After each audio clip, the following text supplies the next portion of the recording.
Hello, and welcome to this eCampus News webinar on what works in assessment and accreditation. My name is Chris Hobson, and I'll be moderating this event. I am the Custom Content Manager for eCampus News, and I'm excited to have you join us for what should be a very informative session. Today's webinar is sponsored by Blackboard, the leading provider of learner success-focused technology solutions and services around the world. Before I introduce our presenters, I'd like to take a minute to go over some features of the platform that we're using for this webinar. Today's event will be recorded, so you don't have to worry about missing a thing. Within a few days, you'll receive an email message that contains a link to the recorded webinar along with a PDF of the slides. You can submit questions at any time during the presentation by clicking on the purple Q&A box at the bottom of your screen, then typing your question into the pop-up box and hitting submit. We'll save those questions for the Q&A session with our presenters scheduled for the end of the webinar. We also have a group chat function that you can launch by clicking on the blue chat button at the bottom of your screen. Feel free to use this feature to chat amongst yourselves or to contact someone from the eCampus News team if you are having a technical question. But please don't use this feature to ask questions of our speakers. If you have a question for the speakers, you can use the Q&A box that I just mentioned. If you find that you're having a hard time reading the text on the slides, you can enlarge that portion of your screen by clicking on the box in the upper right-hand corner of the slide window. Or you can click on the double arrows for a full screen view of the slide presentation. Finally, we encourage you to join the back channel conversation on Twitter by referring to the Twitter handle @Blackboard and the hashtag ECNWebinar in your tweet. Blackboard has made a resource available for you to access as well.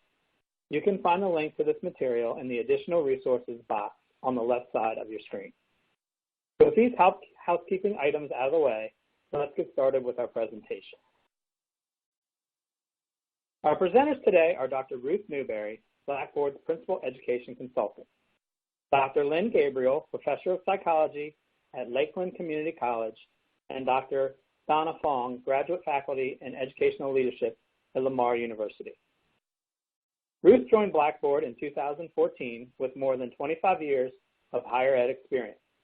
She has assisted more than 80 clients international and in the U.S. with meeting assessment needs and presents often at national, regional, and international assessment conferences.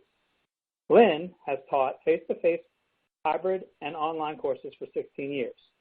She has been Lakeland Community College's Academic Assessment Coordinator for 10 years and has presented at statewide and national conferences. Donna has been part of the graduate faculty at Lamar since January 2014.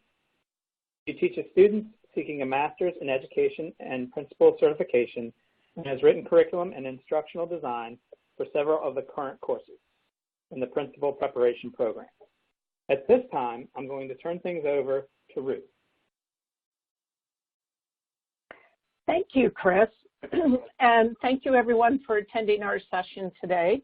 What we'd like to do is begin with a poll, which you should be seeing on your screen.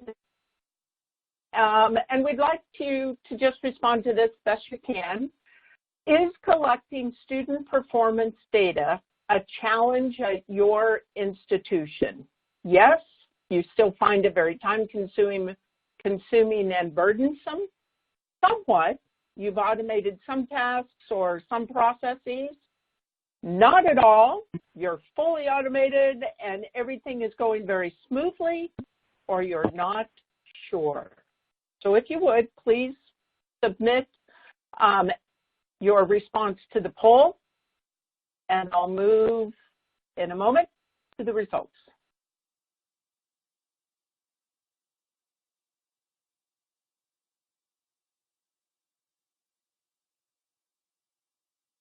Okay, this is what we still hear quite a bit from our clients and at assessment conferences, having recently attended one.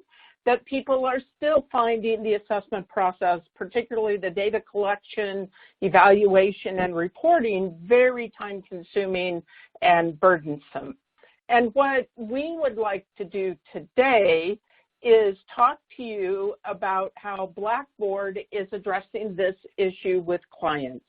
We know that, and from what you say, we know that you need to be able to pinpoint rather quickly and efficiently where students are struggling, also where they're doing well, but mostly where they are struggling in their against your student learning outcomes so that you can make improvements in instruction, curriculum, interventions, and many other ways. But being able to get that data out quickly and efficiently is one of the major hurdles that assessment professionals need to overcome. We know that you need to be able to have data to make decisions, to most effectively direct how you're using your resources, your time, your effort to make those improvements to student learning experience for your regional accreditors, your discipline-specific accreditors, as well as internally within your institution. So how has Blackboard been helping to address these changes? Well, we have what we now call an assessment solution with our goal of making it easy and more efficient for you to find out where students are struggling and doing well in their learning, and that's being delivered through your courses in Blackboard.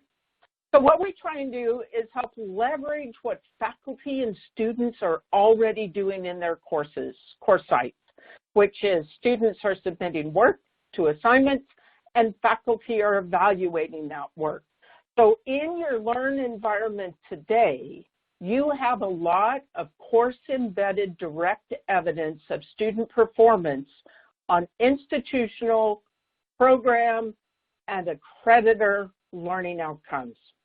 What we want to do is help you get to that data more quickly and efficiently, remove the paper collection, remove all those multiple spreadsheets and all that time someone spends collating all the different data from different sources so that you have more time to focus on making action plans for improvements and improvements for your, again, for your faculty, to benefit your faculty and to benefit your students, to be able to retain and help them meet graduation requirements. So how have we been doing this?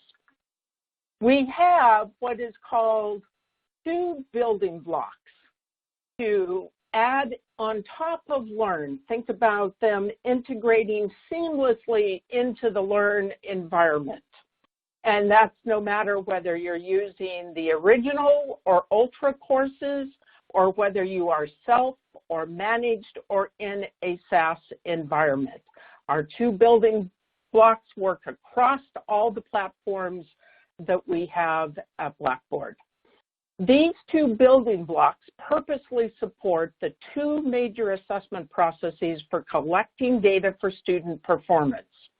Thus, they can scale across an institution to meet and address those multiple ways in which different programs conduct assessment for identifying how to meet student learning outcomes. And you'll notice that while they are listed here, there is an and or, and that's because we know that institutions don't necessarily all adopt one way or have a philosophy or a size that may dictate that they move to one tool, one methodology as to the other. So think of this as an a la carte solution. The first solution and building block is what we call our juried assessment, formerly known as outcomes. And this facilitates that juried process, that secondary process of review in which artifacts are collected, outside of courses, sampled, and typically a committee of reviewers is used. This works often for general education assessment, as well as programs with capstone or senior projects in which they need a team of experts to really be reviewing their performance. In October of 2017, we formed an exclusive partnership with EAC Visual Data to help address another critical assessment methodology, and that is primary assessment, in which really we have moved from the committee being the reviewers into instructors being the evaluators and leveraging course rubrics and exams.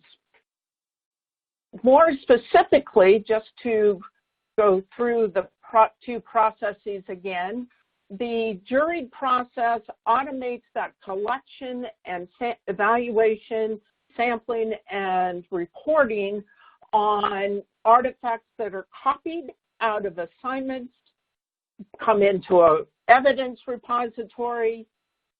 A rubric is developed according to the pertinent learning outcomes.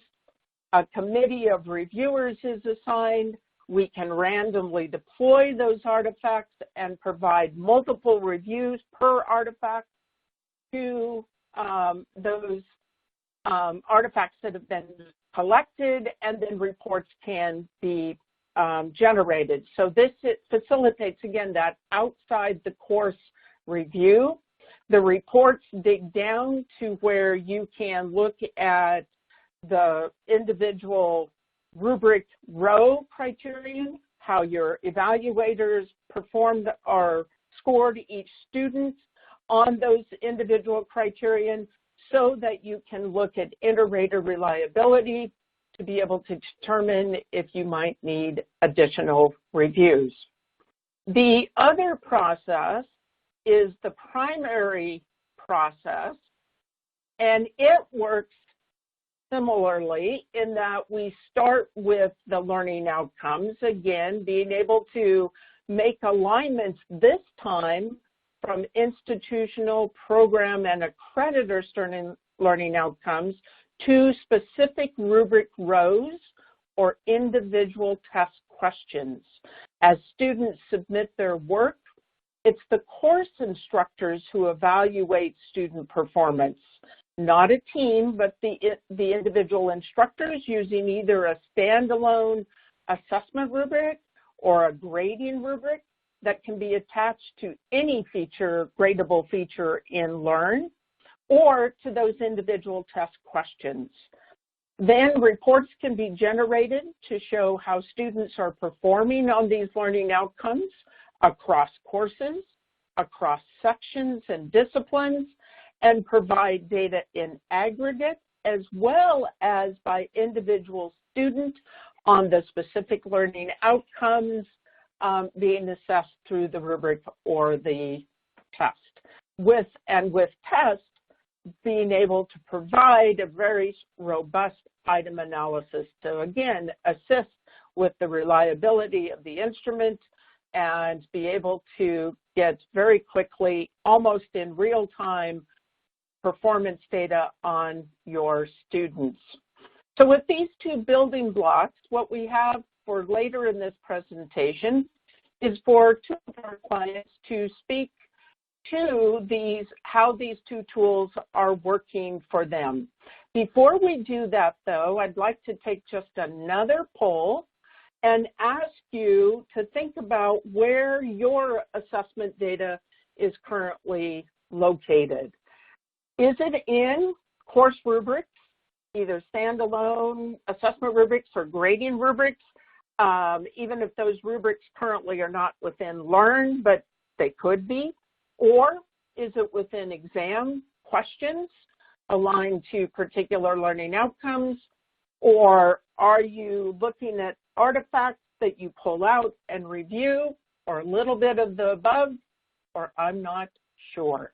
So again, if you would check your response and submit it, and we'll move to the responses.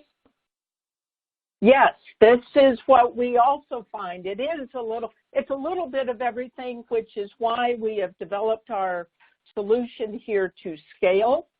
to be able to address multiple methodologies, to be able to bring those efficiencies so that you move out of paper collection and multiple tabulations of Excel files, to being able to let the LMS and what your faculty and students already do help you facilitate your assessment process.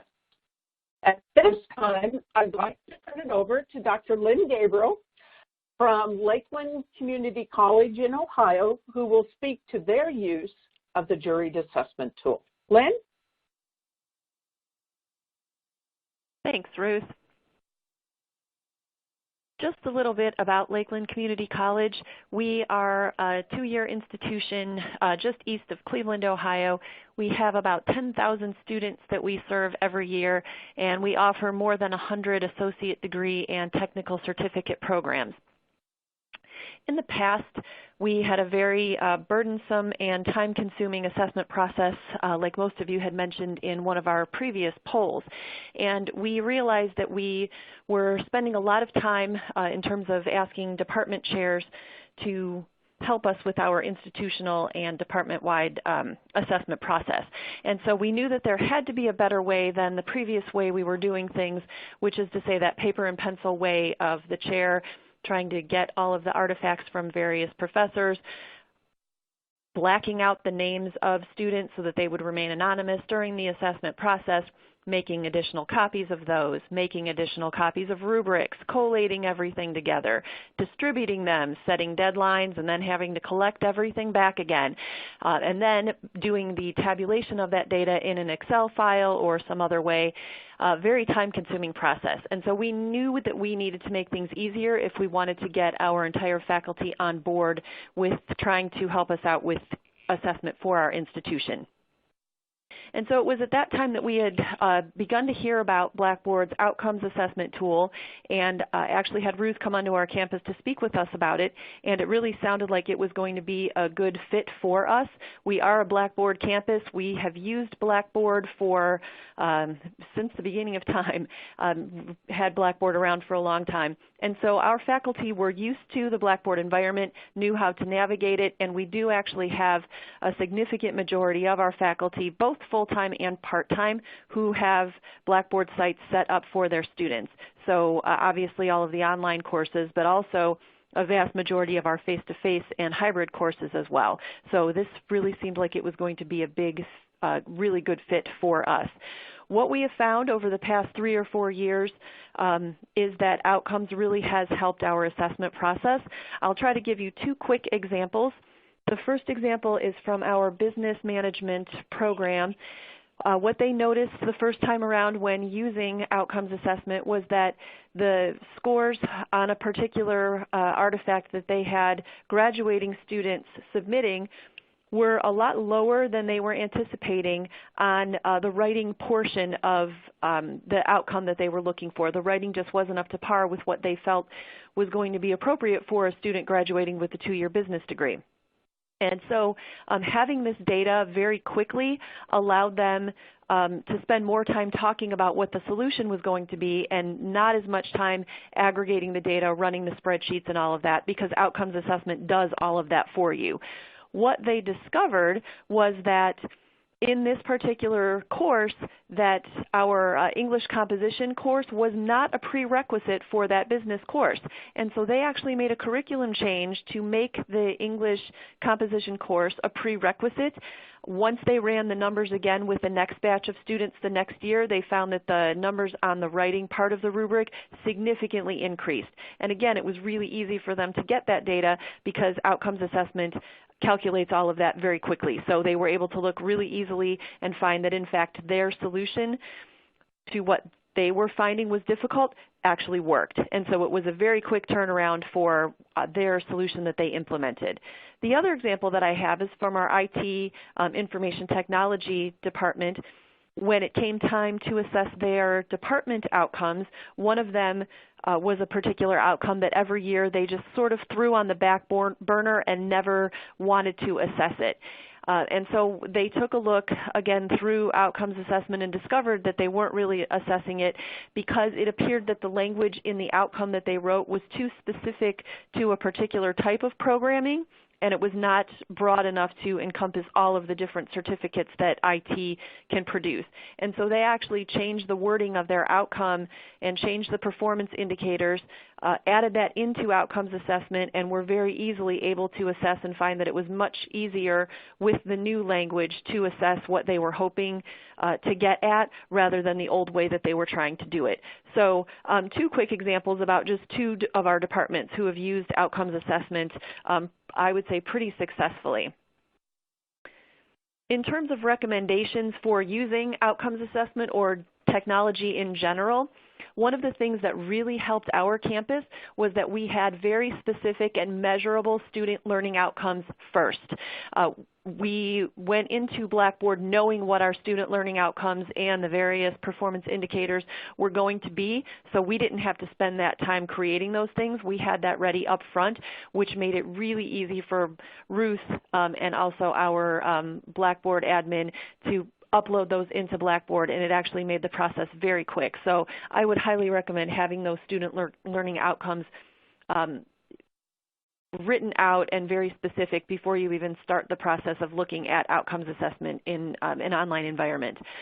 Another recommendation is to really start small. When we first implemented this, we actually conducted pilot tests, and we used departments who were already on board with our institution's assessment process. So they were already ahead of the game in terms of understanding our process, knowing what we wanted, knowing what the institution needed, and so it was very easy to go to those departments and ask them if they would be willing to pilot test this new tool that we were hoping was going to streamline and make the assessment process even easier. And so starting with people who were already excited with assessment, if you can say excited with assessment, it really helped our process a lot. Another thing that we did was provide a lot of training for the faculty and staff who were going to be using outcomes. We really wanted to make sure that if someone was going to run into any kind of a technical issue or had a question about outcomes assessment, that we would have someone who could very quickly answer their question and understood the process to help them out, and that they wouldn't have to be waiting for a long time to get the answers that they needed. Probably the biggest thing I think is important is to recognize that a campus-wide rollout takes a lot of time. I think a lot of times people see a tool, they want to rush to it and have everybody on board very quickly, and the truth of the matter is that it just doesn't really happen that quickly. Go slow, pilot test things out, make sure that the process works on a small number of people, and then start to use those people who have pilot tested as ambassadors to go to other departments to say, hey, I'm using this process, I'm using this tool, it's really helped my department, I think you should probably try it out as well, or I would recommend trying it, and have the word of mouth get it to spread throughout the campus. We, even 5 years out at this point, don't have everyone on board with it yet. It takes time to do that rollout, and we want to make sure that we do it slowly and carefully so that everyone is getting the information that they need, and we're not doing it too quickly and overlooking something that might be a hindrance to the process. The last thing that I would recommend is to try to recruit faculty who understand not only the outcomes assessment environment, but also your assessment process on your campus to serve as liaisons to other faculty. We currently have 3 faculty members, full-time faculty members, who are part of something that we call our assessment council. And we actually serve as liaisons to other departments to help them with their assessment process. All 3 of us are very knowledgeable and trained in outcomes assessment, so should anyone come to us with a question, we're there to help them out very quickly. And having that faculty-to-faculty support, I think, has been very important with why we've had success with outcomes assessment. So we have used the outcomes assessment. We are very recently just getting into the EAC Visual Data game, but we have not done anything with Visual Data yet other than to simply talk about how we might use the process and pilot test it with a couple of departments in the fall. But Donna on her campus has used EAC Visual Data, and so I will turn things over to Donna now to talk with you about that product. Donna?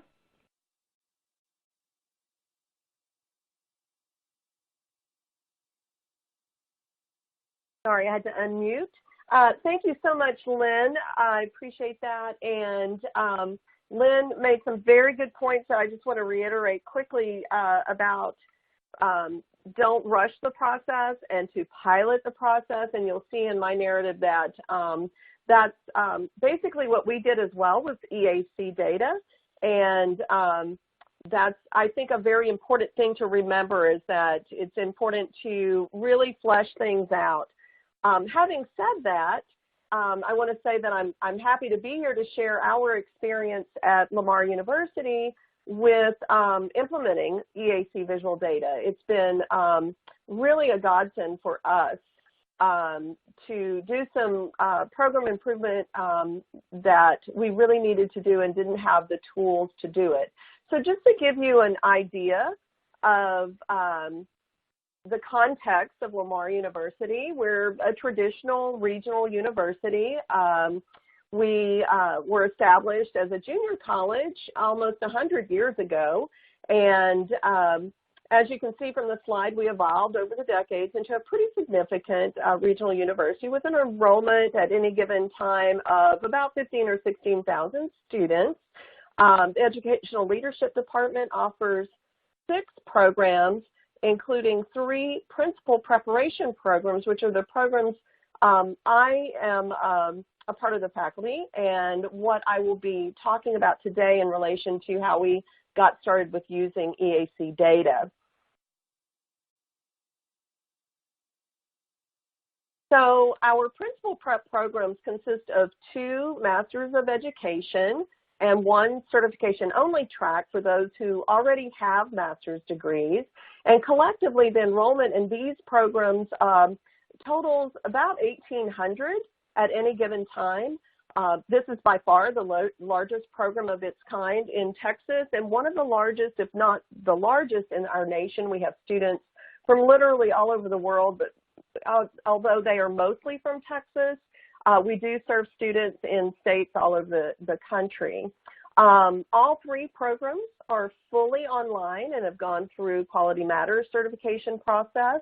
And we use Blackboard, of course, as our LMS. We've used them for quite some time. And we conduct our virtual classroom via web conferences each week, which are recorded so students can have the option of either attending live or watching the recording. So it serves as asynchronous or synchronous, whichever serves the student best. So as you can imagine, a program of this size is rather unwieldy and presents a certain amount of challenges. It requires very efficient and systematic processes to maintain, and specifically when it comes to data-driven improvement and measurement of student success, particularly when we're wanting to do formative evaluations for students to use in preparation for the certification, which is what I'm going to speak to specifically today. So we wanted, for a number of years, we've had a test readiness assessment to approve students before they could register for the actual state certification exam. This is to ensure that they really are ready to become certified through the state exam. Our assessment is referred to as the Lamar Competency Exam, or LCE, and the LCE is and has been always placed in Blackboard in the format of a test. The challenge was that the Blackboard platform alone didn't really provide a method of data reporting sufficient to determine strengths and weaknesses that were with any specificity in our curriculum and instruction, and certainly not for students to receive a report of some kind of what specific areas of competencies they needed to focus on for improvement in preparation for certification. So that's where EAC Visual Data came into play. In late 2016, early 2017, the university purchased EAC Visual Data, and our Blackboard staff leadership knew and were assisting us with the process of developing several new versions of the LCE. We were in the process of updating them and working on more tight alignment to the actual certification exam, and along with a whole test preparation course that doesn't need to be gone into it in this presentation, but suffice it to say that we were developing 4 versions of the LCE so that students could take the LCE multiple times if need be, and what we needed was to be able to give the students feedback on how well they did each time. And again, this is so that they could prepare for certification and also for us to pull data in such a way that we could see where there may be weaknesses in our either curriculum or instructional delivery for preparing students. So we began to pilot the LCE using EAC Visual Data tool in June of 2017. And we now have implemented it as a routine tool used in almost every signature assessment, not just in the LCE, in every program in the Ed Leadership Department. After we finished piloting the LCE and using EAC Visual Data for that purpose, we course by course began to attach EAC Visual Data tool to our signature assessments for reporting. And so incrementally that has been implemented throughout the last few years. Full implementation will be completed by the end of this fall. And EAC is also in the implementation stage or has been implemented in other colleges throughout the university as well. So EAC data was actually very simple to implement. We began very similarly to outcomes that Lynn referred to earlier, simply naming descriptive codes for, in our case, with the LCE specifically, we started with naming both national and state standards.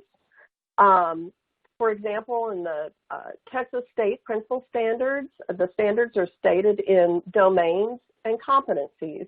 So, for example, a state standard code on within the EAC data tool for the LCE would include D1C3, for example, for Domain 1, Competency 3, and so on. So those codes were placed in Blackboard, and the appropriate codes were easily linked to each question of the exam. This can be done not only for test formatted assessment, but it can also be done for rubric rows, for assignments that use rubrics in their assessments. And as I said earlier, we've already implemented that in most of our courses where we use rubrics for those signature assessments. The data reports from EAC are extremely granular. We were able to measure the reliability of the questions and the answer choices, which gave us a tremendous confidence in the LCE for the purpose of preparing students for the state certification exam. We were able to see that it, first of all, that the test items were valid, as well as then comparing those data to data received from students after they took the actual state exam. And with that correlation, we could determine that the alignment was tight as well on our part. We not only felt good about the design of the LCE, but because of this new tool that we were able to use, we were also able to provide individual reports to each student after they took the LCE. The student reports included a breakdown of percent of questions answered correctly for each state competency. So students were able to see where they needed to focus their additional preparation for the state certification exam. And ultimately, we saw an increase of students passing the certification exam on the first attempt. So that was our ultimate goal when we first started with the EAC Visual Data pilot related to the LCE. And I can tell you that as one of the LCE developers and very much entrenched in the development of this whole process with EAC Visual Data, that It not only fulfilled our expectations, it's like when you think that there's an ideal solution and you know there might be some hiccups or pitfalls along the way, I can honestly say that really didn't even happen. But it, again, as Lynn mentioned earlier, it's important to roll it out very methodically and intentionally. So in summary, I just want to say that EAC Visual Data has proven to be very user-friendly and seamless within the Blackboard environment. The data reports were invaluable for any type of data reports I can think of, including assessing, sorry, let me move this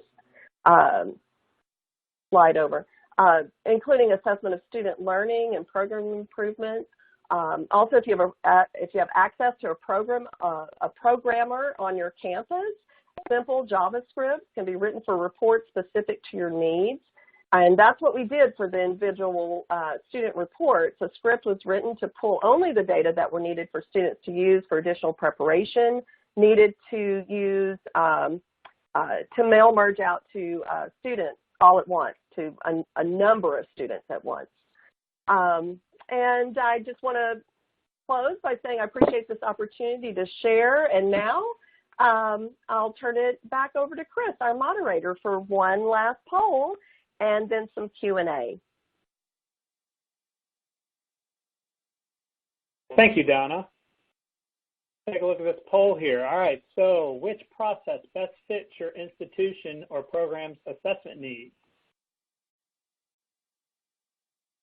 Excuse me. First answer is the juried process, outside the course committee review. Second answer is the primary process, inside the course instructor scored. Third answer is both juried and primary assessment. Or the last answer, I'm not sure. Make sure you click on one of them that is correct for you and hit the submit button, and we'll give you guys a couple seconds and we'll move on to the answers.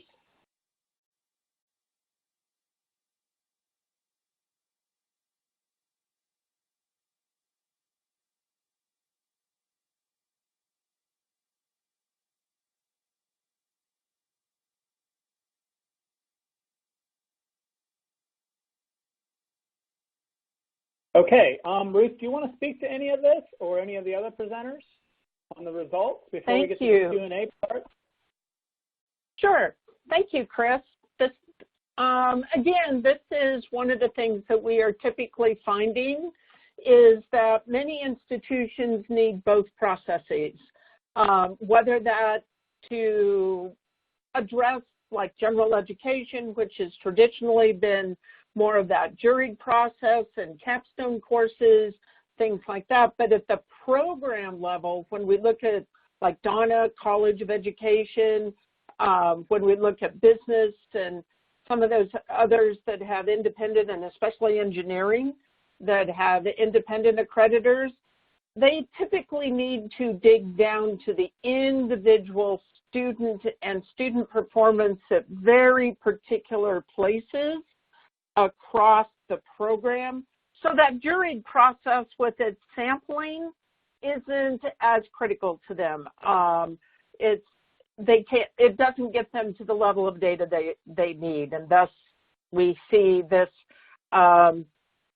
growing need, particularly for the primary process to be available to faculty in that. So this is one of the reasons we formed our partnership, and we're working with institutions to implement one or the other or both, and often both, as you're seeing here, across multiple years. One of the important things I think Lynn made, a statement Lynn made, and Donna somewhat reiterated here too, it is a process.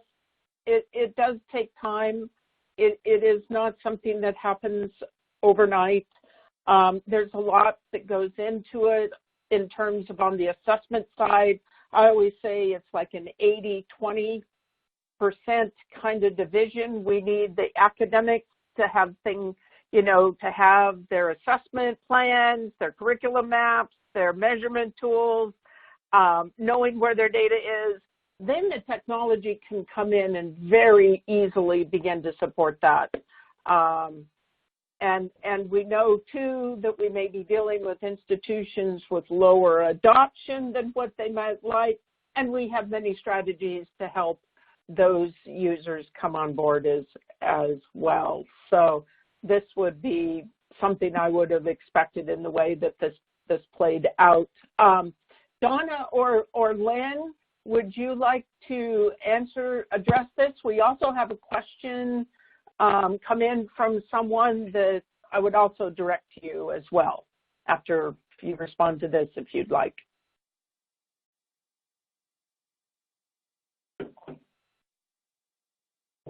If not, Donna and Lynn, and maybe we'll start with you first, Lynn.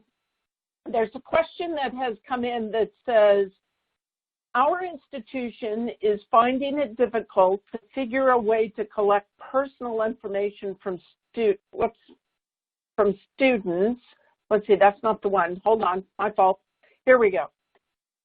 As you begin to work with the Blackboard tools, did you find that you had to adjust your student learning outcomes to make them better suited to assessment with the tools and processes available? So, Lynn, you want to take that, and then Donna? Sure, I can answer that question. And actually the answer is no, we didn't really have to adjust our student learning outcomes at all. What's really nice about both of these tools as we're starting to get into visual data more, but in particular with outcomes, is that it was very flexible. And so the way that we had designed our learning outcomes and performance indicators was able to fit very well with how Blackboard needed the information programmed into the system to get it to work. And so from a technical perspective, we did not have to change those student learning outcomes at all. However, as I spoke to in my part of the presentation, we did have one of our departments actually change their student learning outcomes for the department, not our institutional ones, but for their department, because they discovered that it was very cumbersome and really almost too complicated to assess. And so as part of using outcomes assessment, they realized that they were not going to be able to assess that effectively, and so they changed that outcome on their own. But in terms of fitting into the technology, it worked brilliantly with what we already had on hand. This is Donna, and Donna? Sorry, I didn't mean to interrupt. I will say that I'm not going to elaborate too much on this because I think Lynn said it beautifully.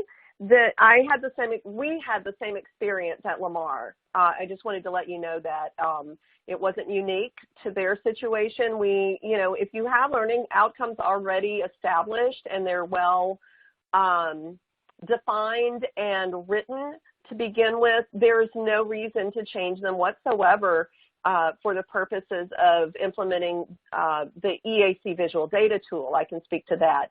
But as Lynn said, I think too that as you go through the process of thinking of it in terms of pulling data with specificity, you may find that you want to tweak some things. If anything, going through that process may cause you to make some campus improvement or curriculum or alignment that you'll discover as you go through the process. But it won't have anything to do with the tool itself. Thank you, Donna. Lynn, this may be more of a question for you since you have been using the juried process. Someone asks, and this is more assessment related, how is the jury of faculty created for assessment? Are your faculty compensated for their use of this time? Sure, I can answer that.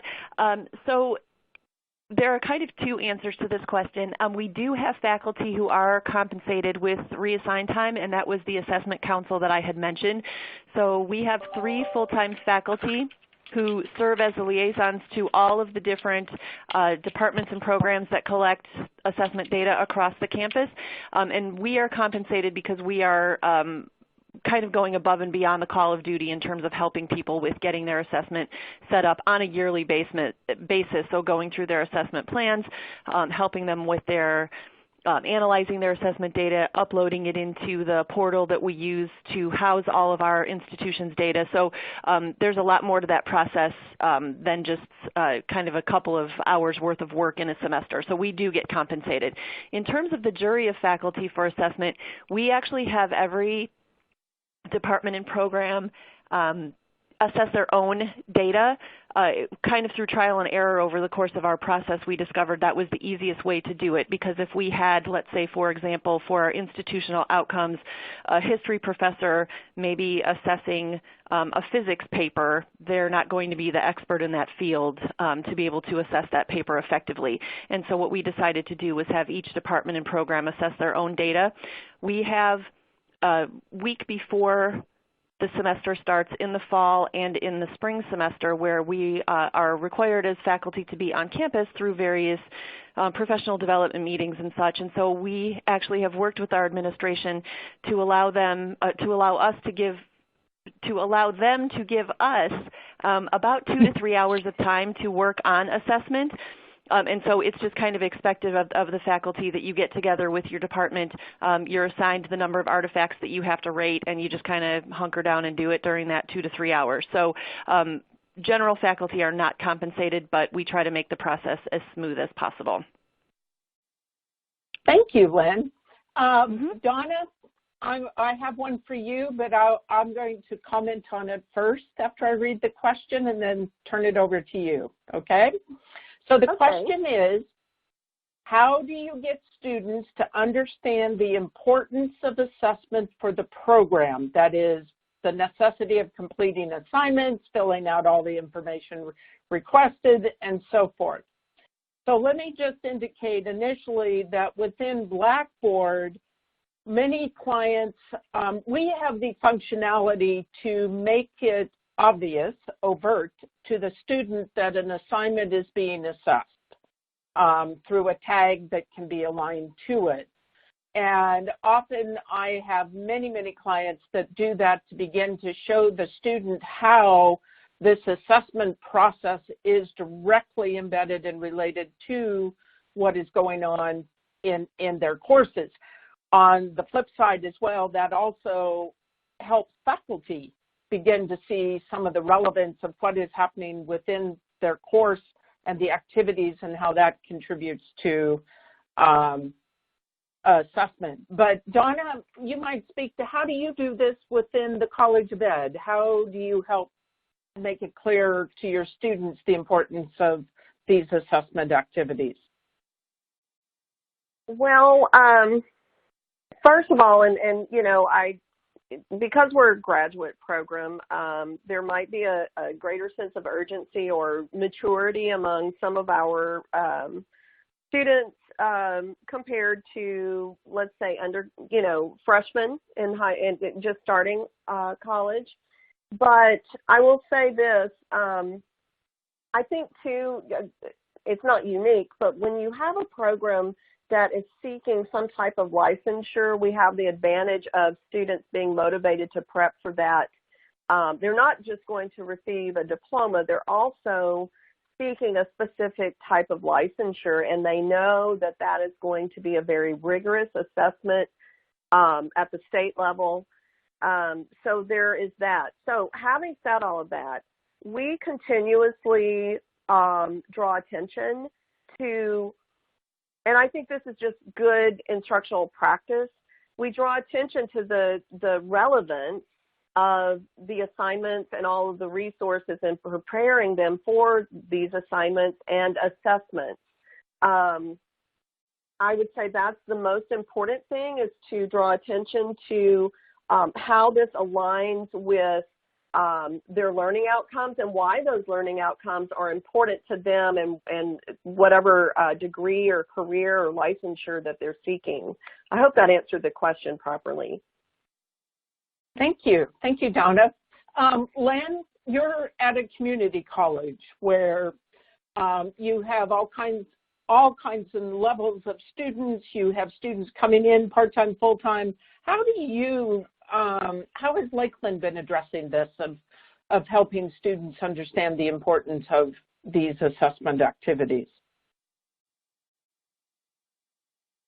We actually have a couple of ways that we do that. We have a first-year experience course that all of our first-time students are required to take in their first semester that they have here, and one of the topics that is covered are our institutional student learning outcomes, and then kind of by default also talk about some of the department and program student learning outcomes that they might come across. So right from the very beginning, we start to emphasize the importance of these ideas of the things that we want them to be able to learn and know how to do when they leave our institution at whatever time that might be. So we start very early.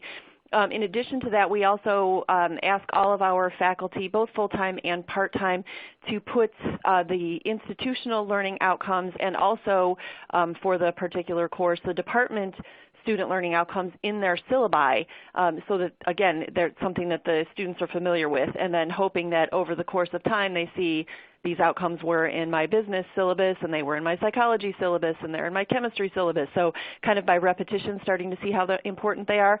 We also have posters in pretty much all of the classrooms on campus that list the institutional outcomes. So we try to use multiple ways to get across to students that they are important.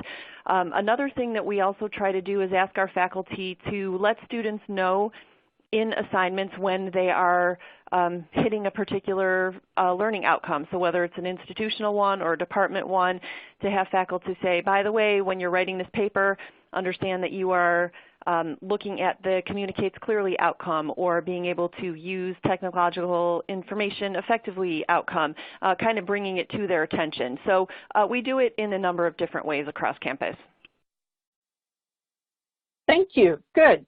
We have a couple more questions. First one to Donna. This one is about our institution is finding it difficult to figure out a way to get our students, once they graduate, to continue to give us information on career placement data. Donna, how is Lamar College of Education helping with that? Well, to be quite frank, for students who have already graduated, we're currently not using a specific Blackboard tool, to be quite honest. We're using our enrollment data from, within the universities. We use Argos as our data bank or software, and so that is sent out. We do have to do that periodically for accreditation reporting purposes, and we send out surveys just, in mail merges. That's how we do that.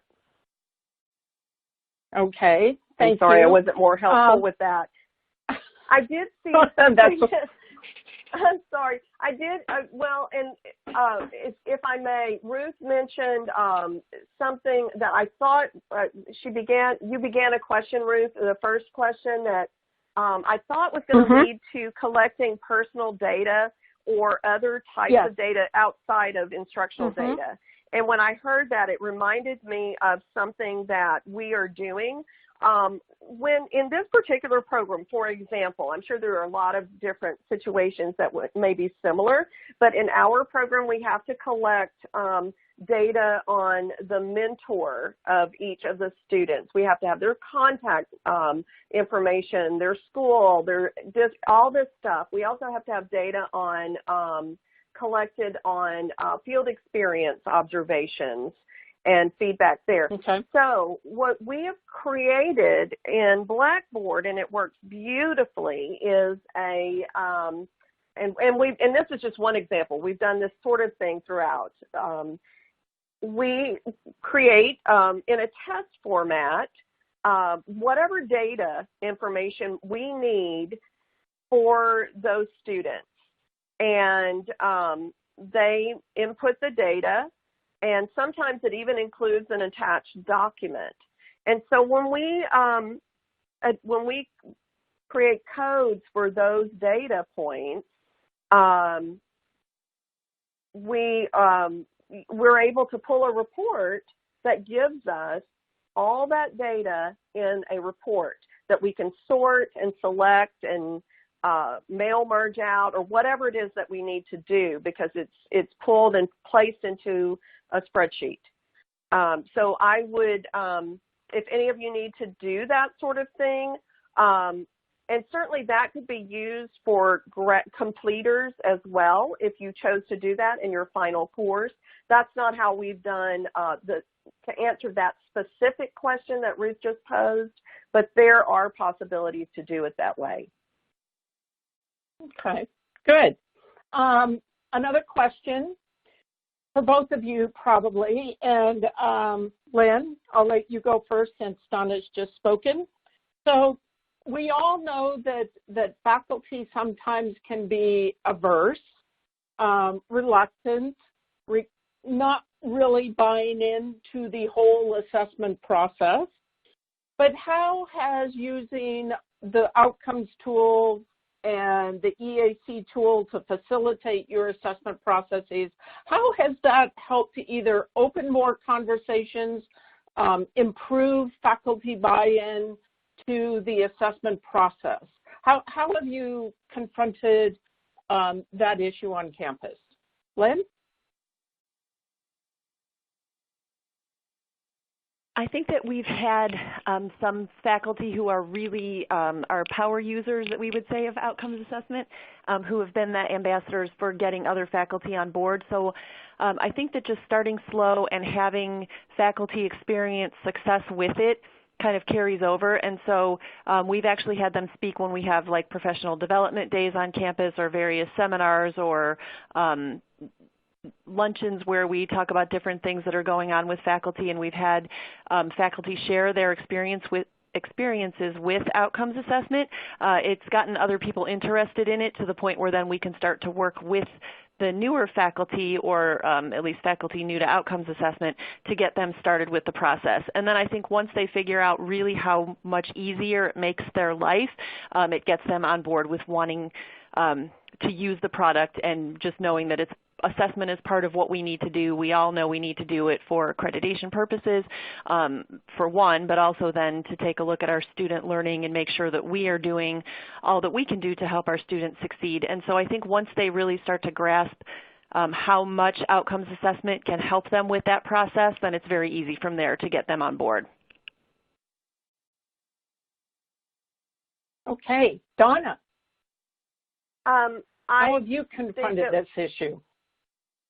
Pretty much the same way, you know, as we mentioned before. It was piloted, and the few of us who worked within that saw, and we have regular faculty meetings where, you know, while we were going through this process, we were reporting on how it was working and the successes, and of course it was very positive. And then those of us who had used it for that purpose began to utilize it in our signature assessments within our courses. And, you know, and it just built an interest.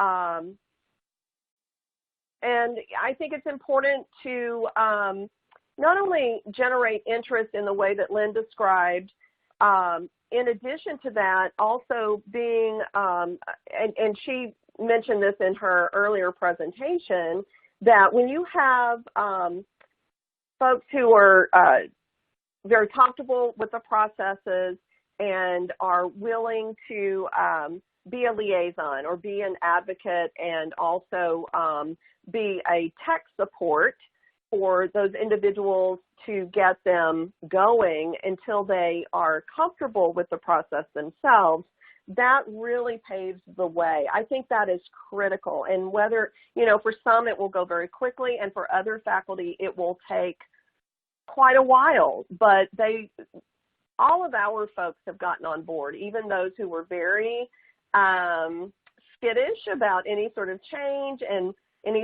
even though we're an online program, many of our faculty know how to do the things that they do in their course, but are uncomfortable with making any changes or learning new things with digital tools. that may seem counterintuitive, but it's so. So it's been very successful, but I think that the key is to take it slowly, make people feel comfortable with it, and generate interest by demonstrating the advantages to utilizing these tools. Great. Thank you, Donna. And thank you both, Lynn. As we wrap up our portion of this, you'll see on the slide that we have a website where you can visit and find a lot more information. I know we didn't get to somebody's question about finding examples of reports. You'll find a video there that will help clarify and demonstrate the functionality of our tools, and then you can always contact us at assessment@blackboard.com. We really appreciate eCampus helping with today's webinar. Chris, back to you.